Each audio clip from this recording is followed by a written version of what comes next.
నేను ఇంతకుముందు చెప్పాను 96లో అప్పుడు నేను స్టూడెంట్ ఉన్నప్పుడు మన యూనివర్సిటీలో ఒక దురదృష్టకరమైన సంఘటన యాసిడ్ సంఘటన జరిగింది. అప్పుడు మేము అప్పుడు అక్కడ స్టూడెంట్స్ 98లో మనకు ఏరువాక కేంద్రాలు అనేది అప్పుడే ప్రారంభించారు. ప్రతి జిల్లాలో మార్కెట్ జనవరి 2-3లో జరుగుతుంది ఆ ఫంక్షన్. ఏ సంవత్సరమైనా సరే ఇండియన్ సైన్స్ కాంగ్రెస్ అని మొత్తం దేశంలో ఉన్న శాస్త్రవేత్తలు మనకు వేరే దేశాలు ఉన్నారంటే మన అబ్దుల్ కలాం గారు ఉన్నారు. ఆ సందర్భంగా మన యూనివర్సిటీకి రావడం జరిగింది.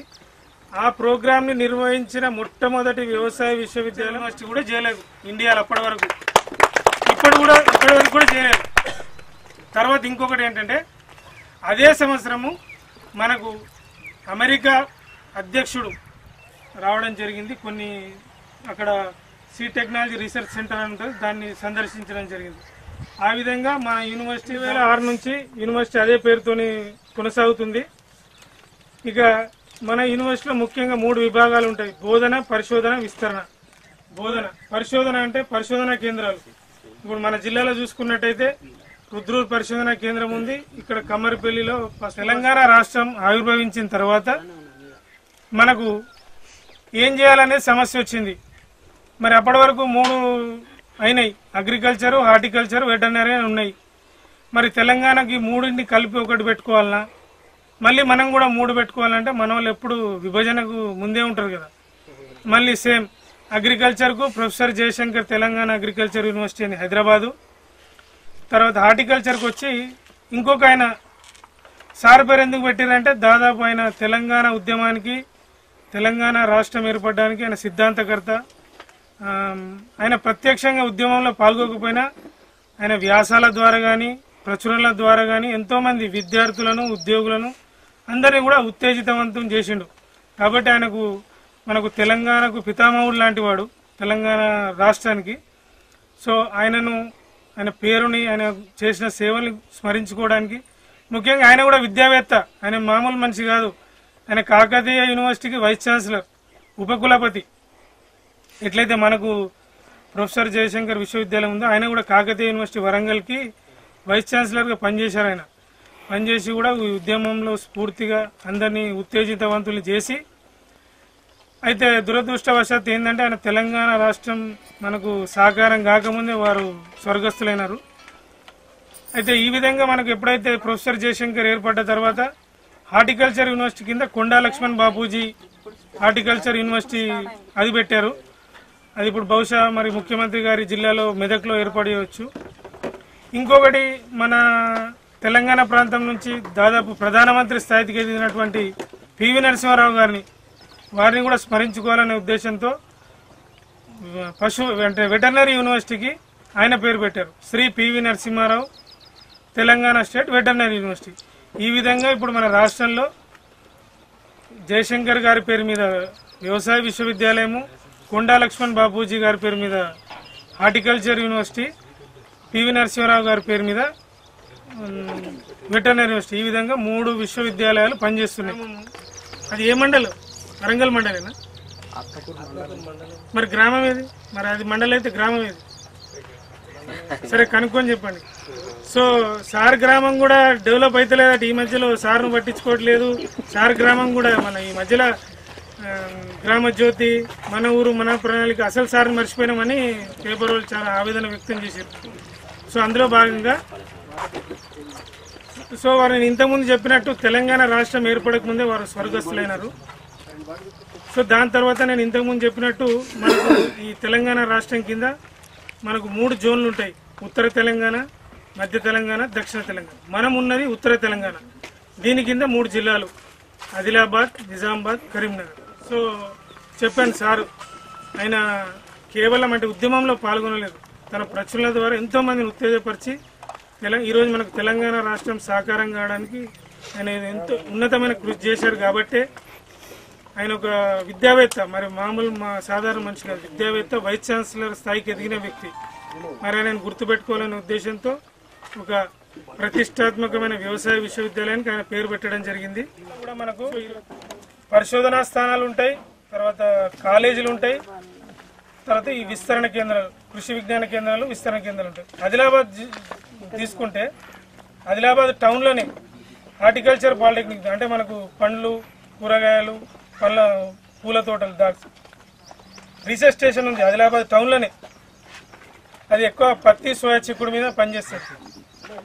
ఇవి ఏంటంటే ఇవన్నీ నేను ఎందుకు చెప్తున్నా అంటే, మన రైతు సోదరులు ఇట్లాంటి, ఇప్పుడు సోయా ఉంది, మనం ఒకటే రకం వేస్తున్నాం, కొత్త రకం ఏదైనా కావాలంటే ఈ నెంబర్ తీసుకుని అక్కడికి చేయాలి. ఆ ఉద్దేశంతో నేను ఏ సంస్థలు ఉన్నాయనేది ఒకసారి చెప్తున్నా. అదేవిధంగా మనకు బాసర్ దగ్గర ముదోల్ అని ఉంటుంది ఒకటి, ముదోల్లో కూడా అక్కడ పత్తి మీద జరుగుతుంది. ఇంకోటి ఆదిలాబాద్ టౌన్లోనే ఉద్యాన పరిశోధన ఫస్ట్ చెప్పింది పాలిటెక్నిక్. తర్వాత ఆదిలాబాద్ టౌన్లోనే కృషి విజ్ఞాన కేంద్రం ఉంది. తర్వాత ఏరువాక కేంద్రం ఎట్లన్నా డిస్టిక్ హెడ్ క్వార్టర్లో ఉంటుంది. ఇది ఆదిలాబాద్ కదా. ఒక్కసారి కరీంనగర్కి వస్తే ఇక్కడ కరీంనగర్ పిల్లలు కూడా ఉన్నారు.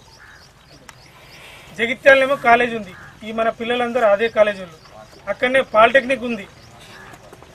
ఈ మధ్యకాలంలో మన దగ్గర సంస్థలు ఉన్నా కూడా ఇప్పుడు ఎంతోమంది మన పిల్లలు పాలిటెక్నిక్ చేరుతున్నారు, మంచి మంచి ఉద్యోగాలు. ఇప్పుడు ఈ అమ్మాయి భవిష్యత్తు పాలిటెక్నిక్ అమ్మ ఎక్కడ జగిత్యాల చూసిరా, పాలిటెక్నిక్ అయిపోయింది, జాబ్ వచ్చేసి. సో ఇట్లాంటి ఎన్నో మనకు ఇవి ఉన్నాయి, ఏమంటారు అవకాశాలు. ఆడ రుద్రూర్లో పాలిటెక్నిక్ కాలేజ్ ఉంది, పక్కన బాన్స్వాడ పిల్లలకు తెలియదు, బాన్స్వాడ రైతులకు కానీ. సో అట్లాంటి ఉంది కాబట్టి నేను ఇవన్నీ కొద్దిగా చెప్తున్నాను. మళ్ళీ కరీంనగర్లో హార్టికల్చర్ పాలిటెక్నిక్ పెట్టారు. కొరుట్ల బహుశా ఈ మధ్యలో మీరు చాలా మంది అటు జగిత్యాలు కానీ కరీంనగర్, ఆడ పెద్ద బిల్డింగ్ ఉంది కొరుట్ల, వెటర్నరీ కాలేజ్ అంటే పశువైద్య కళాశాల ఉంది. మళ్ళీ పశువైద్య పాలిటెక్నిక్ కరీంనగర్లో పెట్టారు. ఇక పొలాసఫామ్ అందరికి తెలుసు, ఏది పరిశోధన కేంద్రం, ఏది మనం ధర్మపురి పోయే రూట్లో ఉంటుంది. మళ్ళీ కరీంనగర్లోనేమో పరిశోధన కేంద్రం మొక్కజొన్న మీద, మనకి ఇంత మొక్కజొన్న ఉంది కాబట్టి కరీంనగర్ హెడ్ క్వార్టర్లో అంటే డిస్టిక్లో. తర్వాత కూనారం అని పెద్దపల్లి దగ్గర, అది వరి పరిశోధన కేంద్రం. జమ్మికుంటల అంటే ఇప్పుడు మా మంత్రి గారు ఈటల రాజేందర్ కాన్స్టిట్యున్సీ, అది అక్కడ ఇప్పుడు కృషి విజ్ఞాన కేంద్రం ఉంది. మళ్ళీ కొత్త పాలిటెక్నిక్ కాలేజ్ ఇచ్చారు. ఈ రామగిరి కిల్లా అని ఉంటుంది, అక్కడ హార్టికల్చర్ పాలిటెక్నిక్ ఉంది, హార్టికల్చర్ కేవీకే ఉంది. ఎందుకంటే మనకు యూనివర్సిటీ సెపరేట్ అయింది కదా, వాళ్ళు కూడా అన్ని కొత్తగా పెట్టుకుంటారు. తర్వాత కరీంనగర్ డిస్టిక్లో ఎట్లనే ఏరువాక కేంద్రం ఉంటుంది. ఇప్పుడు నిన్న మొన్న మళ్ళీ కొత్త పాలిటెక్నిక్ కాలేజ్ జమ్మికుంటలు ఇచ్చారు. జమ్మికుంటలు ఇప్పుడు చాలా సంస్థలు అయిపోయి. ఇది కరీంనగర్ జిల్లా గురించి. తర్వాత ఇక మన సొంత నిజామాబాద్ గురించి వస్తే, రుద్రూర్లో మనకు మొట్టమొదటి పరిశోధనా కేంద్రం ఉంది అక్కడ. తర్వాత మన గోవన్న గారు ఎమ్మెల్యే ఉన్నప్పుడు, అక్కడ ఎమ్మెల్యే ఉన్నప్పుడు, బాన్స్వాడ ఎమ్మెల్యే ఉన్నప్పుడు పాలిటెక్నిక్ కాలేజ్ పెట్టించిండు. తనకి అంకాపూర్ అనుభవంతో సీ టెక్నాలజీ పాలిటెక్నిక్ అని రాజశేఖర్ రెడ్డి గారితో అనౌన్స్ చేయించిండు. అక్కడ అది ఉంది. కృషి విజ్ఞాన కేంద్రం అని ఉంది. మళ్ళీ ఇప్పుడు మినిస్టర్ గారు కాబట్టి ఫుడ్ సైన్స్ అండ్ టెక్నాలజీ పెట్టించారు. మాల్తు మీద అగ్రికల్చర్ పాలిటెక్నిక్ అయింది. ఇక డిస్టిక్ హెడ్ క్వార్టర్లో నేను ఉండేది ఏరువాక కేంద్రం ఉంది. ఇటు మన కమ్మపల్లికి వస్తే పసుపు పరిశోధన కేంద్రం. ఇన్ని ఉన్నాయి మన జిల్లాలో. సో ఇది నిజామాబాద్ గురించి. నేను ఇంతకుముందు కూడా టోల్ ఫ్రీ నంబర్లు ఉన్నాయి మనకు. రైతులు ఏ సమస్యలు వచ్చినా ఈ మధ్యలో ఫోన్లు కానీ వాట్సాప్లలో చేస్తూ ఉన్నారు. మనకు ఈ టోల్ ఫ్రీ నంబర్లు చాలా ఉన్నాయి. ఈనాడు వాళ్ళది ఉంటుంది, మన తెలంగాణ గవర్నమెంట్ది ఉంటుంది, యూనివర్సిటీ ఉంటుంది. ఇట్లా ఎన్ని రకరకాల ఫోన్ నంబర్లు ఉన్నాయి. తర్వాత ఇప్పుడు మనకు విస్తరణ విభాగానికి వస్తే యూనివర్సిటీలో మొట్టమొదటి ఏరువాక కేంద్రాలు, తర్వాత కృషి విజ్ఞాన కేంద్రాలు ఉంటాయి రుద్రూర్లో ఉన్నట్టు. తర్వాత మనకు ప్రతి సంవత్సరం ఈ వ్యవసాయ పంచాంగం అని మీ అందరికీ తెలుసు, వ్యవసాయ పంచాంగం ఉంటుంది. తర్వాత చిన్న చిన్న బుక్కులు మనకు ఈ వరి మీద కానీ పసుపు ఇట్లాంటి ఏ తెగుళ్ళు చీడపీడలు ఉంటాయి వాటి గురించి బుక్స్ ఉంటాయి. తర్వాత ఇంతకుముందు నేను చెప్పాను ఈ కిసాన్ కాల్ సెంటర్ అని మనకు రెగ్యులర్గా ఇస్తుంటే టీవీలో కూడా కిసాన్ కాల్ సెంటర్ అని నంబర్ అని. ఇవి కాకుండా మన శాస్త్రవేత్తలు ఏంటంటే ఇప్పుడు మేము ఇక్కడ ప్రయోగాలు చేస్తున్నాం ఈ పసుపు మీద కానీ సోయా చిక్కుడు ఇట్లాంటివి. తర్వాత రెగ్యులర్గా మనం ఫీల్డ్స్ విజిట్ చేస్తుంటాము డిపార్ట్మెంట్ అంటే ఏఓలు కానీ మేము శాస్త్రవేత్తలం కానీ. అదేవిధంగా చిన్న చిన్న కరపత్రాలు మనం పాంప్లెట్లు ప్రింట్ చేసి ఇస్తుంటాం. అట్లా కాకుండా పేపర్ల ప్రెస్ నోట్లని ఇప్పుడు మనకు ఈనాడు పేపర్ తీసుకుంటే రైతే రాజని వస్తుంది రోజు. నమస్తే తెలంగాణ తీసుకుంటే వాళ్ళు చేను చెలక అని ఇప్పుడు సాక్షి తీసుకుంటే పాడి పంట, ఇవన్నీ కూడా మేము అంటే మనకు విస్తరణలో భాగమే. తర్వాత విలేజ్ను అంటే గ్రామాలను దత్తత తీసుకుంటున్నాం. తర్వాత రైతు పొలాలు శాస్త్రవేత్తలని, మనం కిసాన్ మేళాలని, రైతు సదస్సులని, తర్వాత రైతు చైతన్య యాత్రలు. మనకు గవర్నమెంట్లు మారినప్పుడు వాటి పేర్లు మారుతుంటాయి. మెయిన్ ఉద్దేశం అదే, రైతుల్ని చైతన్యం చేయాలని. ఒకసారి రైతు చైతన్య యాత్ర అంటారు, మొన్ననేమో మన తెలంగాణ మన వ్యవసాయం అన్నాం. ఉద్దేశం అదే, పంట కాలానికి ముందు రైతుల్ని చైతన్యం చేయాలనే ఉద్దేశంతో ఇటువంటి కార్యక్రమాలన్నీ కూడా మనం చేస్తున్నాం. ఇంతేకాకుండా ఈ విస్తరణలో మనం ఒకటి ఉంది కొత్త విధానం ఏంటంటే, ఇప్పుడు రైతు ఇక్కడ ఏదైనా సమస్య ఉంది, అక్కడ ఒక కాగితం మీద రాసి పెట్టి పోవాలా, అట్లా కార్డు ప్రింట్ చేసినాం, పెట్టిపోతే వాళ్ళు చూసుకొని మళ్ళీ మాకు ఫోన్ చేయాలని. అది కాకుండా ఇంకా సృజనాత్మక రైతులు, ఇప్పుడు మీరు చూడండి రెగ్యులర్గా అప్పుడప్పుడు పేపర్లలో వస్తుంటాయి. ఇప్పుడు తిన గురించి కూడా ఎప్పుడు వస్తుంటుంది, నిమ్మల గంగారెడ్డి గారి గురించి కానీ చాలా మంది గురించి రెగ్యులర్గా పలానా పంట వేసిండు, ఎంతో దిగుబడి సాధించిండు, ఈ కొత్త విధంగా ఈ విధంగా ప్రయత్నం చేసినది. అవన్నీ కూడా నేను ఈ బుక్లో మన ఆఫీస్కి ఎవరు వచ్చినా ఒకసారి చూడమంట. ఇప్పుడు మనం కూడా ఈ స్థాయికి రావాలా. ఇప్పుడు చిన్ని కృష్ణుడు ఉన్నాడు, చింతలూరు అని ఉంటుంది కదా, తను ఏదో ప్రయోగాలు చేస్తుంటాడు. అట్లా మాదాపూర్లో ఉన్నాడు, ఇప్పుడు బోధనలో ఒకైనా కూరగాయలు పండిస్తుంటాడు. దాదాపు నేను ఏం చేశాను అంటే, ఇలా పురుషులు రైతులల్లో, అదేవిధంగా స్త్రీలు, ఎందుకంటే మెయిన్ వాళ్ళు చేసేది వ్యవసాయం వాళ్ళే, మనం పురుషులు ఏదో సాయమే తప్ప ఫీల్డ్ క్షేత్రస్థాయిలో చేసేది మన స్త్రీలే. అదేవిధంగా కూరగాయ పండించే రైతులని, తర్వాత సేంద్రియ వ్యవసాయం. ఈ మధ్య ప్రభుత్వం ఏంటంటే సేంద్రియ వ్యవసాయం మీద ఎక్కువగా ఇది చేస్తుంది, దృష్టి సారిస్తుంది. అదేవిధంగా యాంత్రీకరణ, ఈ రోజుల్లో మనందరికీ తెలుసు కూలీల సమస్య ఎంత ఉంది, ప్రతి దాంట్లో కూడా యాంత్రీకరణ అనేది రావాలా. ఇప్పుడు కొన్ని రోజుల తర్వాత కంపల్సరీగా నాటు మిషన్ వస్తుంది, కోత అయితే మొత్తం వరి అయిపోయింది. ఇప్పుడు నీటి పారుదల చూస్తే మొత్తం డ్రిప్పే. అటు మనం బుస్సాపూర్ బాల్కొండ దిక్కు పోతే సార్ మాకు పార తెలియదు అంటున్నారు. ఇక అట్లా అంటే డ్రిప్ రైతులు ఎవరైతే బాగా అంటే సృజనాత్మకంగా ఆలోచించి మంచి ఫలితాలు సాధించారో వాళ్ళందరికీ కూడా నేను పెడుతున్నా. ఆఫీస్కి ఎవరు వచ్చినా వాళ్ళకి చూపించడం, వాళ్ళు కూడా చూసి వాళ్ళ ఫోన్ నంబర్లు ఈ విధంగా చేస్తున్నాను. సో ఇంతకుముందు నేను చెప్పినట్టు ఇవే కాకుండా పేపర్లలో చెప్పిన ఈనాడు, రైతేరాజు, సాక్షి, పాడి పంట, ఈ విధంగా. తర్వాత మనకు ఇటువంటి పుస్తకాలు కూడా వస్తుంటాయి, మీకు తెలుసా అందరికి, అన్నదాత. తర్వాత మన యూనివర్సిటీ నుంచి వ్యవసాయం అని బుక్ వస్తుంది. ఇది ఇప్పుడు మామూలుగా మనకు అన్నదాత ఉంది, రైతు నేస్తం ఉంది, రైతు బంధు, తర్వాత ఇది ఉంది పంచదార చెరుకు అని, చెరుకు మీదనే ఒక బుక్ వస్తుంటుంది. ఇట్లా చాలా ఉన్నాయి. యూనివర్సిటీ కూడా మనకు వ్యవసాయం అనే పేరు మీద ఒక బుక్ ఇచ్చేస్తుంది. దీని అందరూ ఏంటంటే మనకు సంవత్సరానికి 100-150 చందా ఉంటుంది, మనకు 12 బుక్స్ వస్తాయి. ఇది ఒకటి మన యూనివర్సిటీ చేస్తుంది. వ్యవసాయం ఒక పంచాంగం ఒకటి ఎప్పుడు ప్రతి సంవత్సరం ఉగాది రోజు ముఖ్యమంత్రి గారి చేతుల మీదుగా విడుదలవుతుంది. ఇక సార్ కూడా ఇంతకుముందు మొన్న ఒకసారి అన్నాడు, ఎప్పుడు రెడీసా అందులో పాతయే ఉంటాయి అన్నాడు. లేదే మారుస్తుంటారు, జర టైం పడుతుంది, రోజు రోజు మారిస్తే కూడా బాగుండదు కదా, మారుస్తుంటారు, అందులో కూడా మారుతుంటాయి. సో ఈ విధంగా మరి ఈ వ్యవసాయ మాసపత్రికలు చెప్పిన ఇవో నేను చదువుతూ చూడండి. అగ్రి క్లినిక్, అన్నదాత, రైతు బంధు, రైతు నేస్తం, పాడి పంటలు, డిపార్ట్మెంట్ వాళ్ళది కూడా ఉంది ఒకటి, వ్యవసాయ పాడి పంటలు. సో వీటన్నిటి ఉద్దేశం ఏంటంటే రైతులు కొద్దిగా చూసుకొని పూర్తిగా దుకాణాల మీద ఆధారపడకుండా ఇటు అధికారులను కానీ శాస్త్రవేత్తలను కానీ బుక్స్ ద్వారా చదువుకొని మరీ గుడ్డిగా పోకుండా వాడేది చెప్తే అట్లా కాకుండా మంచి ఫలితాలు సాధించాలనే ఉద్దేశంతో నీకు చేస్తాం. అదేవిధంగా టీవీలో కూడా ఎన్నో కార్యక్రమాలు, ప్రతి ఛానల్లో కూడా ఒక ప్రోగ్రాం పెట్టుకోండు. సేమ్ చెప్పినా కదా ఇంతకుముందు, ఒకరు రైతే రాజు అంటారు, ఒక ఆయన రైతు నేస్తం, అన్నపూర్ణ, ఈ విధంగా ఎన్నో, ఏరువాక, జై కిసాన్, ఇట్లా వివిధ కార్యక్రమాలతో రైతులకు సేవలు అందిస్తున్నారు. మరి మనం ఈ కార్యక్రమం తర్వాత ఒక్కసారి మనం ఈ ఫీల్డ్లో మేము చేస్తున్న ప్రయోగాలు చూసి దాని గురించి మేము అభిప్రాయం చెప్పాలి. ఇప్పుడు సోయాబీన్ ఉంది, సోయా చిక్కుడు ఉంది, మనం ఎప్పుడు వేసే JS335 సాధారణ పద్ధతి కాకుండా ఈసారి ఏం చేసినామంటే చేత్తో పెట్టించినాం, మనం మక్క ఒత్తినట్టు. మరి అక్కడ ఏ విధంగా దిగుబడి వస్తుంది మనకు చూసి వచ్చిన తర్వాత ఒకసారి చెప్పాలి. పసుపులో కూడా మనం పెద్ద కొమ్మలు అట్లనే పడేస్తుంటాం, ముక్కలు చేయించినాం, చిన్న చిన్న ముక్కలు. మరి అందులో ఇబ్బందులు ఏంటి, దిగుబడి ఎట్లా వస్తుంది, మనం తవ్వినాక అయితే తెలుస్తుంది. మనం చెప్తున్నాం కానీ ఇంకా రైతులు పెద్ద ఎత్తున పోవట్లేదు.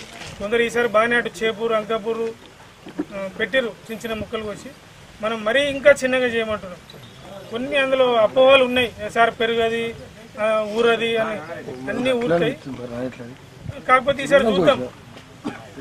అయితే మనము ముఖ్యంగా ఏంటంటే ఇప్పుడున్న పరిస్థితులలో వ్యవసాయంలో పెట్టుబడులు తగ్గించాలి, ఖర్చులు తగ్గించాలనేదే ఏదైనా ఉద్దేశం.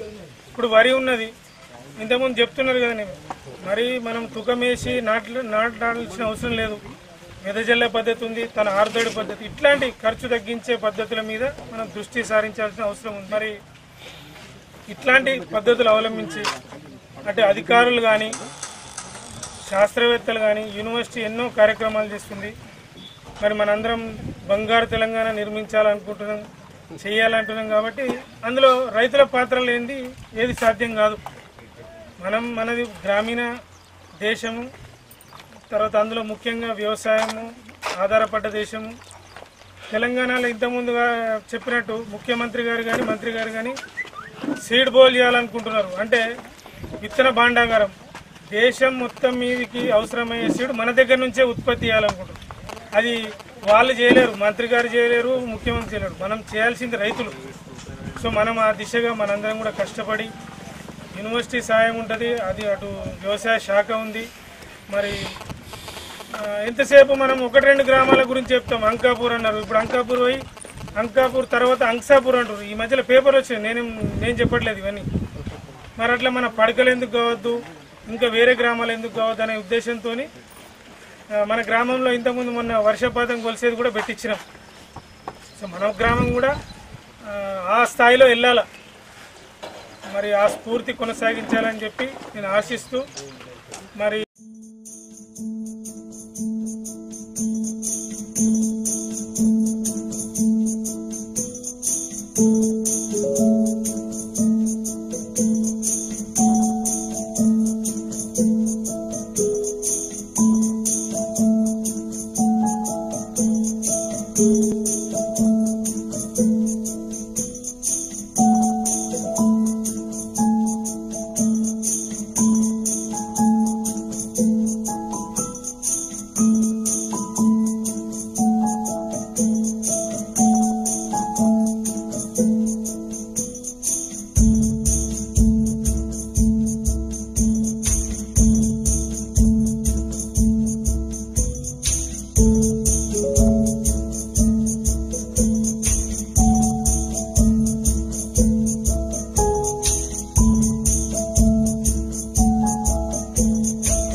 నమస్తే, వెల్కమ్ టు K6.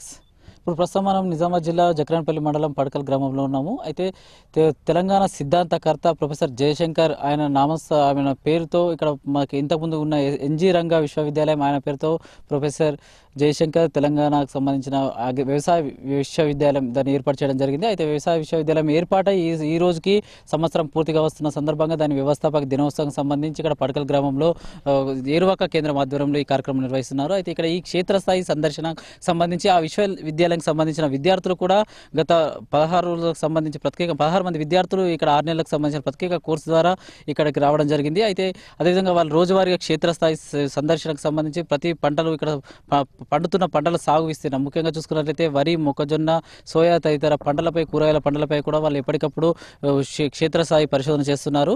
అయితే ప్రధానంగా చూసుకున్నట్లయితే పరిశోధించు, బోధించు, విస్తరించు అనే నినాదంతో ప్రారంభమైన మన ప్రొఫెసర్ జయశంకర్ విశ్వవిద్యాలయానికి సంబంధించిన విద్యార్థులు మనతో పాటు ఉన్నారు. అయితే వారి మాటలు మనం తెలుసుకుందాం. వారి క్షేత్రస్థాయి సందర్శనలో ఏ విషయాలు తెలుసుకుంటున్నారు, ఎలాంటి పురోగతి సాధిస్తున్నారు, తెలంగాణ వ్యవసాయానికి సంబంధించి మున్ముందు పురోగతి ఎలా ఉండబోతుంది అనేది వారి మాటలు మనం తెలుసుకుందాం. అంటే మీరు ఈ క్షేత్రస్థాయి సందర్శనకు నిజామాబాద్ జిల్లాకు ఎప్పుడు రావడం జరిగింది, ఎంతమంది విద్యార్థులు వచ్చారు? మేము ఆగస్ట్ 8 జూన్ 8 నాడు వచ్చాము. ఈ క్షేత్రస్థాయి పంటల అనుభవ కార్యక్రమం భాగంగా ఇక్కడికి వచ్చాము. రావేప్ అనే ప్రోగ్రాం ద్వారా. మాది professor Jayashankar agriculture university Polasa college. ఇక్కడ వరంగల్ డిస్టిక్ హన్మకొండ. ఎలా అనిపిస్తుంది మీకు అంటే క్షేత్రస్థాయిలో నేరుగా రైతులతో కలిసి మాట్లాడి పంటలకు సంబంధించిన వివరాలు తెలుసుకోవడంలో అంటే వ్యవసాయ పరంగా మనం ఎంతవరకు అభివృద్ధి చెందామనుకుంటున్నాం? మేము ఇన్ని రోజులు కాలేజీలో 3 years థియరీగా చూసాం. ఈసారి ప్రాక్టికల్గా రైతులతో ఇంటరాక్ట్ అవుతున్నాం. ఇక్కడ పడకల్ విలేజ్కి వచ్చాము. అక్కడ వీళ్ళు వేసిన పసుపు, మెయిజ్, సోయాబీన్ గురించి తెలుసుకున్నాము. ఇంకా వాళ్ళతోటి ఇంటరాక్షన్కి మా రావే ప్రోగ్రాం బాగా ఉపయోగపడుతుంది. ఇంకా వాళ్ళలో ఏమైనా ప్రాబ్లమ్స్ ఉంటే మేము వాటిని తెలుసుకొని మా ద్వారా మా ప్రొఫెసర్లకు తెలియజేస్తూ వాళ్ళకి సమాచారం ఇస్తున్నాము. చెప్పండి, మీరు చెప్పండి. అంటే దాదాపు మీరు ఎక్కడి నుంచి వచ్చారు? నాది మహబూబ్ నగర్ జిల్లా వనపర్తి. మేము వ్యవసాయ కళాశాలలో 4th year డిగ్రీ అంటే రావే ప్రోగ్రామ్ కింద ఇక్కడ పడకల్ విలేజ్కి వచ్చాము. మేము కాలేజీలో 3 సంవత్సరాలు చదువుకుని ఇక్కడికి వచ్చి 4th year రైతులతో ఇంటరాక్ట్ అయ్యి, కాలేజీలో చదువుకున్నది ఒక విధంగా అయితే ఇక్కడ చదువుకుంది ఇంకో విధంగా. రైతులతో డైరెక్ట్ ఇంటరాక్ట్ అయ్యి వాళ్ళ దగ్గర అంటే ఇక్కడ డైరెక్ట్ చూడడం అనేది జరుగుతుంది. మాకు చూసి వాళ్ళ పురుగులు అవన్నీ చూసి మాకు కూడా చూడడం ద్వారా కొన్ని అవగాహన అనేది వస్తున్నది. అక్కడ కాలేజీలో అంటే ల్యాబొరేటరీలో అక్కడ ఉండి అక్కడ చేయడం, ఇక్కడేమో డైరెక్ట్ చేయడం ద్వారా మాకు కొంచెం ఇది ఉంది. మీరు చెప్పండి, ఎక్కడి నుంచి వచ్చారు? మీ క్షేత్రస్థాయి సందర్శన ఫీలింగ్ ఎలా ఉంది? మాది వరంగల్ జిల్లా పరకాల మండలం. మేము జగిత్యాల కాలేజీలో చదువుతున్నాము. ఫైనల్ ఇయర్ భాగంగా రావేపో పడకల్ అనే విలేజ్ మాకు ఇచ్చారు. మేము తరగతి గదిలో మామూలుగా చదువుకున్నప్పుడు వాటిని ఎక్కువగా అవగాహన ఉండకపోయేది. ఇక్కడికి వచ్చిన తర్వాత తరగతి గదిలో చదువుకున్న దానికంటే ప్రాక్టికల్లో చూడడం వలన చాలా విషయాలు మాకు ఇట్లా ప్రాక్టికల్ రూపంలో చూడడం వల్ల చాలా విషయాలు గుర్తున్నాయి. ఇక్కడ రైతులతోటి ఉదయాన్నే లేచి వాళ్ళు చేసే పనులను మేము చూసి ఈ విధంగా చేయాలి, అలా చేస్తే ఈ విధంగా దిగుబడి వస్తాయని చాలా విషయాలు తెలుసుకున్నాము. మీరు చెప్పండి, అంటే ఇతర ప్రాంతాలతో పోలిస్తే ఇక్కడ రైతాంగం సంబంధించి నిజామాబాద్ జిల్లా కానీ ఇక్కడ ఆర్మూర్ ప్రాంత రైతాంగం సాగు చేస్తున్న వ్యవసాయ విధానం ఎలా ఉంది అనిపిస్తుంది? మాది కరీంనగర్ జిల్లా కమలాపూర్ మండలం. మా దగ్గర క్రాప్స్ అనేది మేజర్గా కాటన్ గ్రో చేస్తారు, రైస్ కల్టివేషన్ చేస్తారు. మేజర్గా 2 క్రాప్స్ ఉంటాయి. ఇక్కడ చూస్తే డైవర్సిఫైడ్ క్రాప్స్, మొక్కజొన్న, టర్మరిక్ ఇంటర్ క్రాప్ ఉంది, సోయాబీన్ ఉంది, ప్యాడీ ఉంది. మా విలేజ్ మా ఏరియాతో ఈ ఏరియాతో పోల్చి చూసినట్లయితే చాలా వెనుకబడి ఉంది. ఎందుకంటే నిజామాబాద్ ఏరియాలో అంకాపూర్ ఇవన్నీ విలేజ్ చూస్తున్నాయి. మొన్న అంకాపూర్ చూస్తే అసలు చాలా వరకు అభివృద్ధి చెందింది. ఎందుకని చూస్తే ఈ విధంగా క్రాప్స్ ఉంటే ఎక్కడైనా డెవలప్మెంట్ ఉంటుంది. మా దగ్గర కొంచెం తక్కువగా ఉంది. ఇంకా ఇక్కడ రైతులు చాలా కష్టపడుతున్నారు. ఎందుకంటే ఎర్లీ మార్నింగ్ లేచి మేము 6 o'clock వరకు లేచి ఫీల్డ్లో ఉంటారు, మళ్ళీ మధ్యాహ్నం 4 వరకు ఇక్కడనే ఫీల్డ్లో ఉంటారు. మేజర్గా ఏంటంటే కష్టం బాగా ఉంది ఇక్కడ. ఏ విధంగా కష్టంతో పాటు అంటే ఇక్కడ రైతులు అంటే వ్యవసాయ విధానంలో వస్తున్న మార్పులకు సంబంధించి కొత్త పద్ధతులు, ఆధునాతన పద్ధతులు, సేద్యంలో అంటే నూతన ఒరవడి ఏమైనా కనిపిస్తుంది? ఈ విలేజ్లో అయితే మేము చూసిన విలేజ్లో అయితే మా విలేజ్తో పోల్చుకుంటే మాత్రం ఇక్కడ కొత్త పద్ధతులను బాగా అవలంబిస్తున్నారు. ఎప్పటికప్పుడు ప్రతిరోజు వ్యవసాయ రంగంలో మార్పులు వచ్చినది ఏదైనా తొందరగానే అడాప్ట్ అవుతున్నారు. వాటికి ఏదైనా కొత్త మిషన్ వచ్చినా కానీ ఏదైనా కొత్త పద్ధతికి ఇట్లా శాస్త్రజ్ఞులు తెలుసుకొని వాళ్ళకి తెలియకుండా కానీ పేపర్ల ద్వారా కానీ రీసెర్చ్ డైరెక్ట్గా కాంటాక్ట్ అవి వీళ్ళు రైతులు ఇక్కడ పాటించడం జరుగుతుంది. ఓకే, మీరు చెప్పండి. అంటే తెలంగాణ ప్రత్యేక రాష్ట్రం ఏర్పడిన తర్వాత మొదటిసారి మన వ్యవస్థాపక దినోత్సవం జరుపుకుంటున్నాము. ఈ సందర్భంగా అంటే ఇక్కడ ఎన్జీ రంగ విశ్వవిద్యాలయం అంటే సంబంధించి దాని తర్వాత ప్రొఫెసర్ జయశంకర్ విశ్వవిద్యాలయంగా ఏర్పాటు చేయడం జరిగింది. అంటే మన సొంత రాష్ట్రంలో సొంత యూనివర్సిటీకి సంబంధించి అంటే ఏడాది పూర్తి కాలం కావాల్సిన తరుణంలో ముందు మన తెలంగాణ వ్యవసాయం ఎలా ఉండబోతుంది అనుకుంటున్నాను? ముందు ఉన్న వ్యవసాయ విస్తరణ కంటే ఇప్పుడు విస్తరణ విభాగం చాలా అభివృద్ధి చెందింది. రైతుల స్థాయికి విస్తరణ అనేది అంతకుముందు చాలా రేర్గా ఉండేది.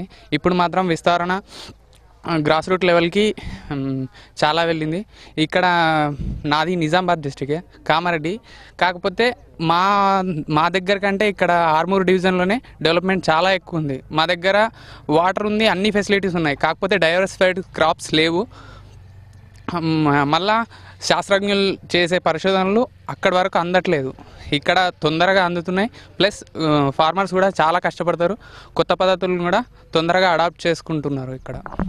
ఇది ఇక్కడ 10 జిల్లాల నుంచి తెలంగాణ జిల్లాల నుంచి వచ్చిన తెలంగాణ యూనివర్సిటీకి సంబంధించిన వ్యవసాయ విశ్వవిద్యాలయం విద్యార్థుల మనోగతాలు. అయితే వాళ్ళు సాగు చేస్తున్న విధానాలకు సంబంధించి ఆర్మూర్ ప్రాంత రైతాంగం అవలంబిస్తున్న పద్ధతులు కూడా కొత్త వరడి కష్టపడుతున్నారు ఇక్కడ రైతులు. అదేవిధంగా పరిస్థితులకు అనుగుణంగా కూడా ఆధునిక వ్యవసాయ పద్ధతులు పాటిస్తున్నారని చెప్పేసి వారు అభిప్రాయపడుతున్నారు. అదేవిధంగా ఈ ప్రొఫెసర్ జయశంకర్ విశ్వవిద్యాలయానికి సంబంధించిన ప్రొఫెసర్తో ఏర్వాక శాస్త్రవేత్త మనతో ఉన్నారు. అయితే ఆయన మాటలు మనం తెలుసుకుందాం. విశ్వవిద్యాలయానికి సంబంధించి ఏర్పడిన తర్వాత తెలంగాణ రాష్ట్రంలో అంటే ముందు అంటే వ్యవసాయం అంటే ఏడాది కాలంలో యూనివర్సిటీ ఎంతవరకు పురోగతి సాధించింది అనుకోవచ్చు. దాని తర్వాత అంటే ముందు బంగారు తెలంగాణ లక్ష్యంలో వ్యవసాయం మనం రైతాంగం సంబంధించిన సంక్షేమ పథకాలు ఏ రకంగా ఉంటాయంటున్నారు?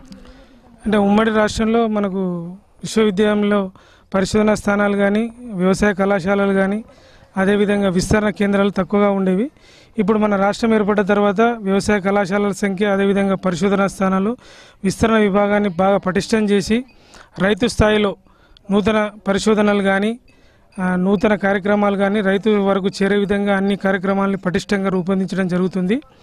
అందులో భాగంగా ఈరోజు మొట్టమొదటిసారి వ్యవసాయ విశ్వవిద్యాలయం ప్రొఫెసర్ జయశంకర్ తెలంగాణ రాష్ట్ర వ్యవసాయ విశ్వవిద్యాలయం ఏర్పడిన తర్వాత వ్యవస్థాపక దినోత్సవాన్ని పెద్ద ఎత్తున జరపాలనే ఉద్దేశంతో ఈరోజు మన పడకల్ గ్రామంలో క్షేత్ర దినోత్సవాన్ని చేపట్టడం జరిగింది.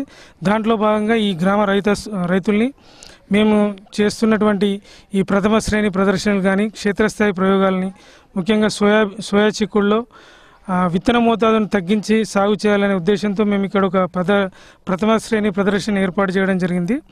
దాంట్లో ఏంటంటే మనం ఇంతకుముందు రైతులు దాదాపు ఎకరానికి 45 కిలోల వరకు వాడుతూ విత్తనం మీద ఎక్కువ ఖర్చు చేస్తున్నారనే ఉద్దేశంతో విత్తన మోతాదుని గణనీయంగా తగ్గించి సాగు చేయాలనే ప్రథమ ఉద్దేశంతో ఈ క్షేత్రాన్ని ఏర్పాటు చేయడం జరిగింది.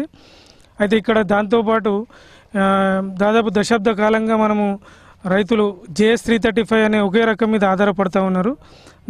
అలా కాకుండా మనము ఆదిలాబాద్ పరిశోధన స్థానం నుండి విడుదల చేయబడినటువంటి బాసర అనే రకాన్ని అదేవిధంగా 4 గింజలకు కలిగినటువంటి మరొక రకాన్ని కూడా ఈ క్షేత్రంలో మనం పెంచడం జరిగింది. చివరిలో అంటే ఈ వివిధ పద్ధతుల్లో సాగు చేసినప్పుడు అంటే మనకు వెదజల్లే పద్ధతి కానీ ట్రాక్టర్ కింద మనకు చాళ్ళలో వేసినప్పుడు సోయా చిక్కుడు కానీ ఈ నేరుగా విత్తే పద్ధతి ద్వారా చేసినప్పుడు అంటే ఈ తెలంగాణ విశ్వవిద్యాలయానికి సంబంధించి ఈ ఏడాది వారి వ్యవస్థాపక దినోత్సవం పురస్కరించుకొని అంటే ఎలాంటి క్షేత్రస్థాయి ప్రదర్శనకు సంబంధించి రైతులకు ఎలాంటి అవగాహన కల్పిస్తున్నారు? ముఖ్యంగా ఏంటంటే మనము విత్తుకునే దగ్గర నుండి చివరి వరకు విత్తన శుద్ధి కొన్ని ముఖ్యమైన కార్యక్రమాలు అంటే సాగులో ఖర్చు తగ్గించుకోలే పద్ధతుల మీద ఎక్కువగా అవగాహన కల్పించాలనే ఉద్దేశంతో మేము ఈ కార్యక్రమాలు నిర్వహిస్తున్నాము. ఎందుకంటే ఈ గత కొన్ని సంవత్సరాలుగా పెట్టుబడులు అంటే సాగులో పెట్టుబడుల ఖర్చు ఎక్కువగా అవుతుంది, దిగుబడులు తగ్గిపోవడం అదేవిధంగా ధరలు లేకపోవడం వల్ల రైతులు గణనీయమైన నష్టాలు చవిచూస్తున్నారు. ఆ ఉద్దేశంతో సాగులో పెట్టుబడుల ఖర్చు తగ్గించే ప్రయోగాల మీద మేము ముఖ్యంగా ఎక్కువ దృష్టి సారిస్తూ ఉన్నాం. అదేవిధంగా మనతో పాటు ఇక్కడ స్థానిక రైతులు ఉన్నారు. అయితే రైతుల మాటలు కూడా మనం తెలుసుకుందాం. సార్ చెప్పండి, అంటే ఇక్కడ తెలంగాణ రాష్ట్రం ఏర్పడిన తర్వాత మనం సొంత యూనివర్సిటీకి సంబంధించి ప్రొఫెసర్ జయశంకర్ యూనివర్సిటీ విద్యార్థులు కూడా మనతో పాటు ఇక్కడే శిక్షణ తీసుకుంటున్నారు. వారితో పాటు వాళ్ళ అనుభవాలు వాళ్ళ సూచనల సలహాలతో పాటు రైతుల అనుభవము మునుముందు తెలంగాణ ఎలా ఉండబోతుంది, వ్యవసాయం ఎలా ఉండబోతుంది అనుకుంటున్నారు? జయశంకర్ విశ్వవిద్యాలయ తరఫున ఈరోజు మరి వ్యవస్థాపక దినం సందర్భంగా ఈ పడకల గ్రామంలో ఏర్పాటు చేసినటువంటి క్షేత్ర ప్రదర్శన చాలా అభినందనీయం. ఎందుకంటే ఇక్కడి శాస్త్రవేత్తల గౌరవనీయులు మరి పవన్ చంద్ర గారి యొక్క ఉత్తేజంతో వారి యొక్క ఉత్సాహంతో మరి ఇంతేకాకుండా ఇంకా రైతులను చాలామంది ప్రోగు చేసి ఎక్కువ ప్రోగ్రాంలు పెట్టాలని చెప్పి మేము వారితో మనవి చేస్తూ మరి ఇటువంటి ప్రోగ్రామ్స్ ఒక ఆర్మూర్ తాలూకాలు కాకుండా జిల్లాకు సంబంధించిన అన్ని స్థానాల్లో కూడా చేస్తే బాగుంటుందని చెప్పి మా అభిప్రాయం నిలుస్తున్నాం.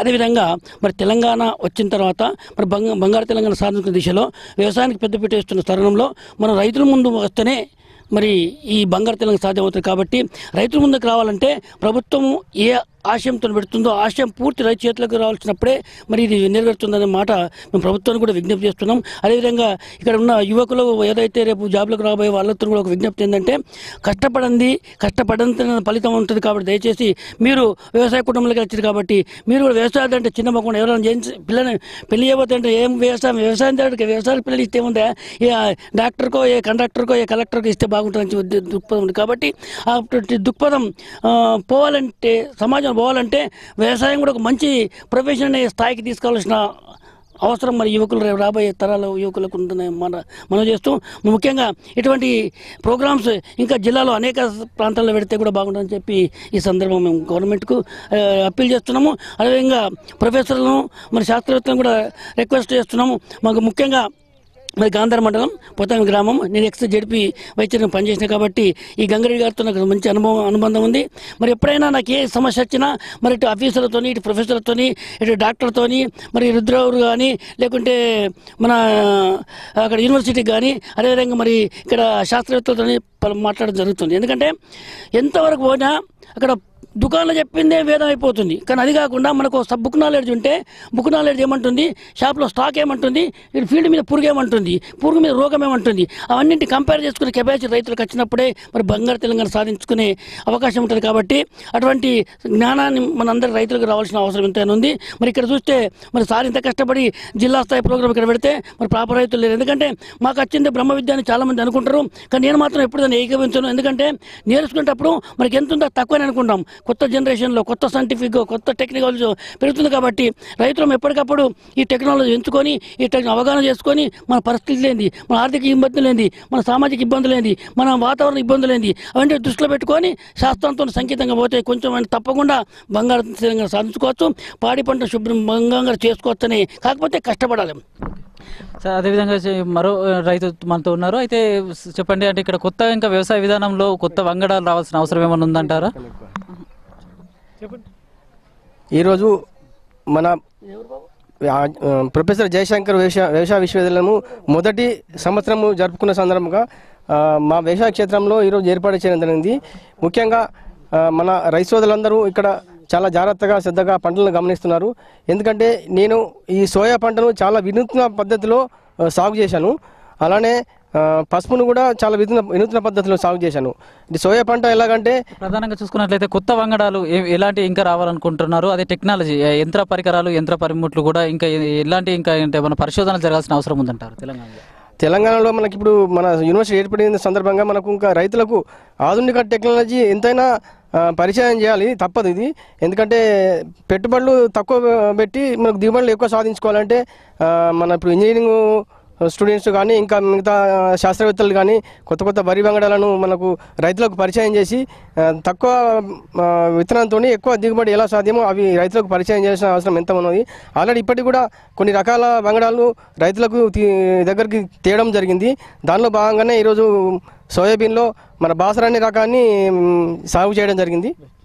ఇది తెలంగాణ వ్యవసాయ విశ్వవిద్యాలయం సంబంధించిన ప్రొఫెసర్ జయశంకర్ విశ్వవిద్యాలయం వ్యవస్థాపక దినోత్సవం పురస్కరించుకొని ఇక్కడ పడకల గ్రామంతో జరుగుతున్న కార్యక్రమం. క్షేత్రస్థాయి సందర్శనలు ప్రధానంగా ప్రస్తుతం పడుతున్న పంటలు, ముఖ్యంగా ఆరుతడి పంటల సాగు వ్యవసాయ విధానం ఎలా ఉంటుంది, మున్ముందు కూడా ఈ తెలంగాణలో ప్రధానంగా పంటల సాగులో రావాల్సిన మార్పులు, అదేవిధంగా ఆధునిక పద్ధతులు, సేద్యంలో తీసుకురావాల్సిన విప్లవాత్మక మార్పుల గురించి కూడా ఇక్కడ విద్యార్థులు పరిశోధనలు చేస్తున్నారు. దానికి అనుగుణంగానే కూడా ఏర్వాక శాస్త్రవేత్తల సూచనలు, సలహాలు కూడా స్థానిక రైతులు పాటించి మున్ముందు మరింత దిగుబడులు తక్కువ ఖర్చుతో ఎలా సాధించాలనే దానిపై ఇక్కడ చేస్తున్న పరిశోధనలు మరింత విస్తృతం కావాలని చెప్పేసి, అదేవిధంగా తెలంగాణ ప్రొఫెసర్ జయశంకర్ విశ్వవిద్యాలయం సంబంధించిన పరిశోధించు, బోధించు, విస్తరించు అనే సిద్ధాంతానికి అనుగుణంగా మున్ముందు మరింత వ్యవసాయ రకంగా అభివృద్ధి సాధించాలని చెప్పేసి వారు కోరుకుంటున్నారు.